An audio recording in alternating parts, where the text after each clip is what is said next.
అంటే వాళ్ళ కొంత నిరీక్షణ కలిగి ఉంది. ఇప్పుడు అంతకుముందు డబ్బులు ఇవ్వనప్పుడు ఈ మామూలుగా మనసుకు కూడా తెస్తా లేదు అన్నట్లుగా ఉంది. కానీ ఇప్పుడు 200 ఇచ్చేది కాబట్టి మనసుకు కూడా ఎలా ఉంది, తెస్తాడని ఒక నిశ్చయత కలిగి ఉన్నట్లుగా మనం చూస్తూ ఉన్నాం. అది అపోస్తలుడైన పౌలు చాలా స్పష్టంగా దీని గురించి వివరణిస్తూ ఆయన మాట్లాడుతున్నట్లుగా పరిశుద్ధ గ్రంథంలో అయితే మనం చూస్తూ ఉన్నాం. అంటే ఆయన ఏమనంటే పరిశుద్ధాత్మ దేవుడు మన జీవితాల్లో మనకి ఏ విధంగా ఇస్తాడు అని మాట్లాడుతూ మనం చూస్తున్నట్లయితే ఆయన పరిశుద్ధాత్మ దేవుడు మన యొక్క జీవితాల్లో ఏమొస్తాడంట, ప్రేమ, సంతోషము, సమాధానము, ఈ యొక్క పాక్షికమైన వెలగా మనకి ఇస్తున్నాడు ప్రియమైన వాళ్ళ. కాబట్టి మానస ఏ విధంగా రెండవసారి తన యొక్క 200 రూపాయలు ఏ విధంగా ఇచ్చిందో, ఇప్పుడు పరిశుద్ధాత్మ దేవుడు మనకేమిస్తున్నాడు, ప్రేమనిస్తూ ఉన్నాడు, సంతోషాన్ని ఇస్తూ ఉన్నాడు. కాబట్టి ఆయన ఎప్పుడైతే వాటిని పాక్షికమైన ఇస్తాడో వీటి పరిపూర్ణత తర్వాత మనకు వస్తుంది ప్రియమైన వాళ్ళ. దీని యొక్క పరిపూర్ణత ఏమిటి తర్వాత వచ్చేది, నిత్య జీవము. కాబట్టి పరలోక రాజ్యము.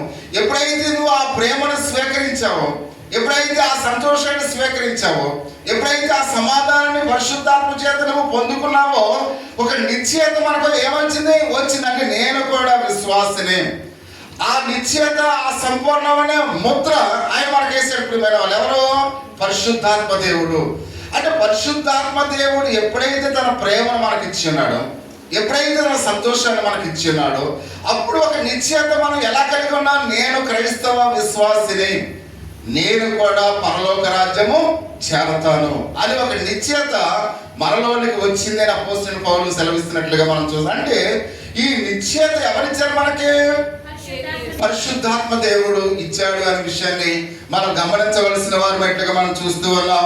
అది ఆ యొక్క రాబోతున్న పరలోకపు ఆ యొక్క సంతోషం గురించి ఆయన మాట్లాడుతూ జ్ఞాపకం చేస్తూ పరిశుద్ధాత్మ యొక్క ఈ యొక్క ఇచ్చిన ఆ యొక్క విలువైన దాని, పాక్షికమైన ఆ విలువైన దాని గురించి ఆయన మాట్లాడుతూ చెప్తూ ఉన్నాడు. ఇక్కడ ఏప్రిల్ రాసిన పత్రిక 11వ అధ్యాయము 1వ వచనంలో అంటున్నాడు, ఈ యొక్క నిశ్చయత ఏ విధంగా కలిగి ఉండొచ్చు అపోస్తలుడైన పౌలు చెప్తున్నాడు. ఆ విశ్వాసం అనేది నిరీక్షింపబడి వాటి యొక్క ఆ నిజ స్వరూపమును అదృశ్యమైనవి ఎంతవరకు రుజువై ఉన్నది అని మనం చూస్తూ ఉన్నాం. ఆ నిశ్చయత మనకు ఎలా వచ్చింది, ఒకసారి వినాలి, అయిపోతుంది ఒకసారి వినాలి. ఆ నిశ్చయత మనకు ఎలా వచ్చింది అంటే, ఎప్పుడైతే పరిశుద్ధాత్మ దేవుడు మనల్ని ముద్రించాడో, అంటే మనము విశ్వాసం అనేది అసలు ఏంటి. ఒక తండ్రి వచ్చి మామూలుగా మామూలుగా ఈ చాక్లెట్ తీసుకో అని, ఇప్పుడు శ్యాంబాబు వచ్చి వాళ్ళ అమ్మాయికి చాక్లెట్ తీసుకో అన్నాడు అనుకోండి, ఇప్పుడు మామూలుగా ఏం చేస్తుంది, అసలు మన చేతిలో మామూలు శ్యాంబాబు చేతిలో ఏమీ లేదు, వచ్చి చాక్లెట్ తీసుకో అని అనుకో, ఏం చేస్తుంది, వచ్చి తీసుకుంటుంది. ఇప్పుడు శాంతి దగ్గరకు వచ్చి ఇప్పుడు మామూలుగా శ్యాంబాబు చాక్లెట్ తీసుకున్నాడు అనుకోండి, ఏం కాదులే మా తెలవదేంటిలే అంటుంది. అంటే ఇప్పుడు మామూలుగా ఇద్దరు డిఫరెన్స్ ఒకసారి గమనించండి. అంటే ఇప్పుడు శాంతికి ఏమి లేదు, విశ్వాసం లేదు. అంటే ఆ మామూలుగా శ్యాంబాబు నాకెందుకు ఇస్తాడు, ఒకవేళ రాజేష్ మా నాన్న వస్తే నాకు ఇస్తాడు కానీ అని ఒక ఆలోచన శాంతిగా ఉంది. కానీ కుమార్తె కాబట్టి ఆ మామూలుగా అందులో చాకలెట్ ఉన్నా లేకపోయినా నా తండ్రి నాకు ఇస్తున్నాడు చాకలెట్ అని ఏం చేస్తుంది. అంటే విశ్వాసం అనేది కూడా అలాగనే ఉంది. అంటే ఇక్కడ మనం చూస్తున్నాం, అంటే లేనిది ఉన్నట్లుగా మనం ఎప్పుడైతే నమ్ముతామో, ఇప్పుడు ఆయన చెబుతున్నాడు, నీ కొరకు నేను ప్రేమను కలిగి ఉన్నాను, ఆ ప్రేమ కలిగి ఉన్నాడు అని మనం నమ్ముతున్నాం ప్రియమైన వాళ్ళు. మీకు అర్థమవుతుందని చెప్పేది. అంటే మనం చూడకుండానే క్రీస్తు యొక్క ప్రేమను మనం కలిగి ఉన్నాం, నమ్ముతున్నాం. కాబట్టి అందుకనే నిజమైన విశ్వాసం అనేది ఏంటి, లేనిది ఉన్నట్లుగా ఎవరైతే నమ్ముతారో, ప్రభు నా కొరకు తన ప్రాణాన్ని చెల్లించాడని ఎవరైతే విశ్వసిస్తారో వారి నిజమైన విశ్వాసులని రుజువు పరుస్తున్నట్లుగా మనం చూస్తూ ఉన్నాం. అంటే మనము కాబట్టి అటువంటి నిరీక్షణ కలిగిన వారిపై ఉండాలి. నా తండ్రి నాకు అన్ని సమకూరుస్తాడు కాబట్టి ఒకవేళ నేను ప్రార్థన చేస్తే నా యేసయ్య నన్ను స్వస్థపరుస్తాడు. అంటే ఒకవేళ స్వస్థతను చూడలేదు కానీ నన్ను స్వస్థపరుస్తాడని నమ్మకం నీకు ఉండాలి. ఉండటమే ఆ విశ్వాసం ప్రియమైన వారు. అందుకనే ప్రతిదీ కూడా మనం చూడకుండానే నా ప్రభు చేస్తాడని ఒకవేళ నువ్వు విశ్వసిస్తే దేవుడు నీ జీవితంలో గొప్ప కార్యాలని చేస్తాడు.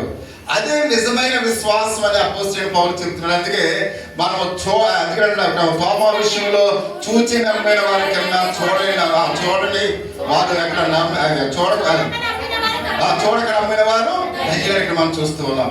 అంటే మనము దేవుని మీద నమ్మకం కలిగినప్పుడు మనం చూడడం ప్రియమైన వాళ్ళరా. కానీ నువ్వు ఇది చేస్తేనే నేను నమ్ముతానన్నది విశ్వాసం కాదు. కాబట్టి అందుకనే చూడక మనం నమ్మవలసిన వారమైనట్లు మనం చూస్తున్నాం. అందుకనే అంటున్నాడు మన రక్షణ విషయంలో కూడా అనిశ్చిత కలిగి చేసేది ఏంటి? అసలు రక్షణ అనేది ఉందా? అసలు రక్షణ అనేది ఎలా ఉంది? అనిశ్చిత అంటే దాని అర్థం ఏంటి? అనుమానాన్ని కలిగి చేసేది ఏంటి? రెండు విషయాలు చూసుకుందాం, ప్రార్థన చేద్దాం ప్రేమ. అంటే మనం అనిశ్చిత అంటే ఒక అనిశ్చిత అనేది దాని అర్థం ఏంటి? అనుమానాన్ని కలిగి చేసేది ఏంటి? అపోస్తలుడైన పౌలు రెండు విషయాలు చెప్తాడు. ఒకటి, అది మన హృదయంలో భయాన్ని ప్రవేశపెడుతుంది ప్రియమైన వాళ్ళ. అనిశ్చిత అనేది మనకు భయాన్ని కలుగు చేసేది. కాబట్టి భయాన్ని కలుగు చేసే రెండు విషయాలు. కొన్నిసార్లు మనం ఎలాంటి క్రైస్తవులుగా ఉన్నాము అని మనం అనుకుంటాం ప్రియమైన వాళ్ళ. ఒకసారి మనకు సందేహం వస్తుంది, అసలు నేను క్రైస్తవుడైనా, అసలు నేను ఎలాంటి క్రైస్తవుడిగా ఉన్నాను అనే అనుమానము నీలో ఎప్పుడైతే వస్తుందో నీలో ఏమొస్తుంది? భయం వస్తుంది ప్రియమైన వాళ్ళ. కాబట్టి అంత మాత్రమే కాకుండా ఆయన అంటున్నాడు, ఇవి ఆశ్చర్యపడేట్టుగా చేస్తుంది. నిజమైన విశ్వాసులుగా మనకు ఉన్నప్పుడు కొన్ని మాటల ద్వారా, క్రియల ద్వారా మనం చేయకుండా చేసినప్పుడు మన మనస్సులో మన అంతరాత్మ ఏం చేస్తుంది? ప్రశ్నిస్తుంది. అసలు ఏంటి, నేను క్రైస్తవుడేనా? నేను ప్రార్థనకి వెళ్తున్నాను కాబట్టి ఏంటి నా పరిస్థితి ఎలా ఉంది? అసలు దేవుని నమ్ముకున్న పెట్టినేనా అని కొన్ని సందేహాలు మీలో ఎప్పుడైనా వచ్చినాయా? ఒకవేళ మన ప్రార్థనకు రాకుండా మన స్నేహితురాలతో మనం ఎక్కడికైనా బయటకు వెళ్ళామనుకోండి, ఒకవేళ అంటే ఆ రోజు ప్రార్థనకు రాకుండా సినిమాకి వెళ్ళామనుకోండి, ఆ సినిమాకి వెళ్ళి వచ్చిన తర్వాత ఆ ప్రార్థనకి వెళ్ళి వచ్చే వాళ్ళు మనం చూస్తున్నాం అనుకోండి, మనకి ఏమనిపిస్తుంది?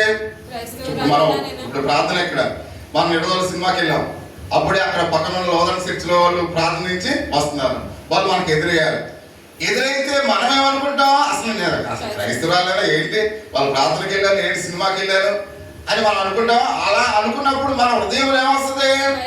భయం వేస్తుంది. ఏంటి అసలు నా పరిస్థితి ఏంటి? వీళ్ళందరూ ఆదివారం ప్రార్థనకు వెళ్తే ఏంటి సినిమాకి వెళ్ళానంటే అసలు ఎంత దౌర్భాగ్యమా?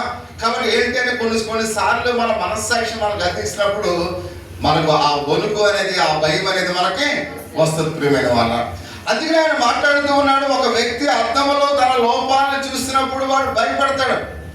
అద్దంలో మనం చూసినట్టు పోయినసారి చూసాం, మన లోపాలన్నీ కూడా అది చూపిస్తుంది కనుక అద్దంలో చూసినప్పుడు మనిషి భయపడతాడు. ఎందుకంటే తనలో ఉన్న లోపాలన్నీ కూడా చూపిస్తుంది ప్రియమైన వాళ్ళ. అలాగే ధర్మశాస్త్రాన్ని కూడా చూసినప్పుడు, ధర్మశాస్త్రంలో 10 ఆజ్ఞలు మనం చూసినప్పుడు మనం కూడా భయపడుతూ ఉంటాం. మాటల ద్వారా, క్రియల ద్వారా, తలంపుల ద్వారా నేను అన్యాయస్తుడిగా ఉన్నానంటే అని కొన్ని సందేహాలు మనకి వస్తుంటాయి. ప్రతి విషయంలో కూడా గడ్లం చేసినప్పుడు ఆ 4 పార్లు ఎక్కువ నరికేసామనుకోండి, అప్పుడే వాక్యాన్ని సరిహద్దులు కలపకూడదని పాస్టర్గా చెప్తారు అనుకోండి, ఏంటి అసలు క్రైస్తవుడైనా 2 పార్లు ఎక్కువ నరికేశారండి కాబట్టి అని మన అంతరాత్మ మనల్ని ఏం చేస్తుంది? ప్రశ్నిస్తుంది ప్రియమైన వాళ్ళరా. అంటే మన లోపాలను ఎప్పుడైతే మనం చూస్తామో భయపడతాం. ఎవరు మనం కొట్టవసరం లేదు, ఎవరు తిట్టవసరం లేదు. మన లోపాలను మనం ఒకసారి ఆలోచన చేస్తే, ఉదయాన్నే లేచిన తర్వాత మన తప్పుల్ని మనం చూసుకుంటే భయపడతాం ప్రియమైన వాళ్ళరా. వాస్తవానికి ఎందుకంటే మనస్సాక్షి మనల్ని ఏం చేస్తుంది? గర్తిస్తుంది అనే విషయానికి మనం చూస్తూ ఉన్నాం. కాబట్టి ఏ విధంగా అనిశ్చితకు లోనవుతాం ప్రియమైన వాళ్ళరా. అప్పుడే మనము ఒక నిశ్చయత మనలో లోపం వస్తుంది. సందేహించే వారంగా ఉంటాం. ఏంటి ఎలా పరిస్థితుల మధ్య ఎలా ఉంటున్నానంటే మనం ఆలోచన చేస్తున్న ప్రియమైన వాళ్ళ. అంటే మనము కూడా మన ఆత్మీయ లోపాలు అది చూపిస్తున్నప్పుడు ఖచ్చితంగా మనము కూడా కాబట్టి ఆ యొక్క అనిశ్చితకు మనం ఏమవుతాం? లోనవుతాము అనే విషయానికి మనం చూస్తున్నాం. రెండవది సాతాను ప్రియమైన వాళ్ళ. మనకు ఆటంకంగా ఉండేదేంటి? సాతాను. కాబట్టి సాతాను దేవునికి దూరంగా ఉండాలని మనల్ని ఏ విధంగా ఆలోచింపజేస్తుందో ఒకసారి మనం గమనించినట్లయితే, సపోజ్ ఒకవేళ ఏంటి నువ్వేంటి బ్రతికేంటి, ఇంత పాపం చేసి నువ్వు ప్రార్థనకి వెళ్ళిపోతావా అని సాతాను మనల్ని ఏం చేస్తూ ఉంటది?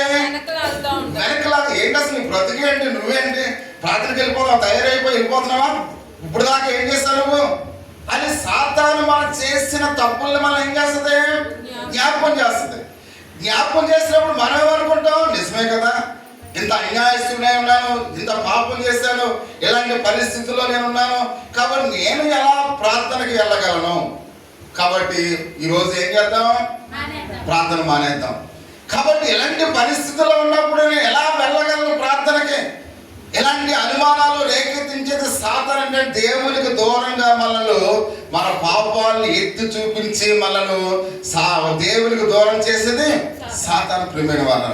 కాబట్టి అలాంటప్పుడు మనం ఏమనుకుంటాం? ఒక అనిశ్చిత మనలోకి వస్తుంది. నిజమే కదా, ఇలాంటి దౌర్భాగ్యుని, ఇలాంటి పాప స్థితిలో ఉన్నాను, నేను ప్రార్థనకి వెళ్ళటం ఏంటని మన సాతాను యొక్క మాట విని మనం ఏం చేస్తాం? ఆ రోజు డ్రాప్ అయిపోతాం, ప్రార్థనకు వెళ్ళం, ప్రియమైన వాళ్ళ. అంటే ప్రార్థనకు వెళ్ళకూడదు అనే లక్ష్యాన్ని ఎవరు కలిగి ఉన్నారు? సాతాను కలిగి ఉంది. కాబట్టి నువ్వు ప్రార్థనకు వెళ్ళకుండా దానికి ఏం చేస్తున్నావు? సహకరిస్తున్నావు, దానికి సపోర్ట్ చేస్తూ ఉన్నావు. అంటే అటువంటి భయాన్ని నీలో అనిశ్చితను కలిగజేసి దేవునికి దూరము చేయడమే సాతాను యొక్క ఉద్దేశమై ఉంది అని ప్రతి ఒక్కరిని కూడా ఆలోచించవలసిన వారు బయటగా మనం చూస్తున్నాం. కాబట్టి ప్రత్యేకంగా మన రహస్య పాపాలను బట్టి కూడా సాతాను ఏం చేస్తుందంట? నిందిస్తూ ఉంటది. బహిరంగ పాపములు వేరే, రహస్య పాపములు వేరే. దాని గురించి వాళ్ళ ప్రసంగం మనకు వద్దు, కానీ అది మామూలుగా అసలు బహిరంగ పాపములు అంటే అర్థం ఏంటి? అందరికి కనిపించేటట్లుగా తప్పు చేయటం, ప్రియమైన వాళ్ళు.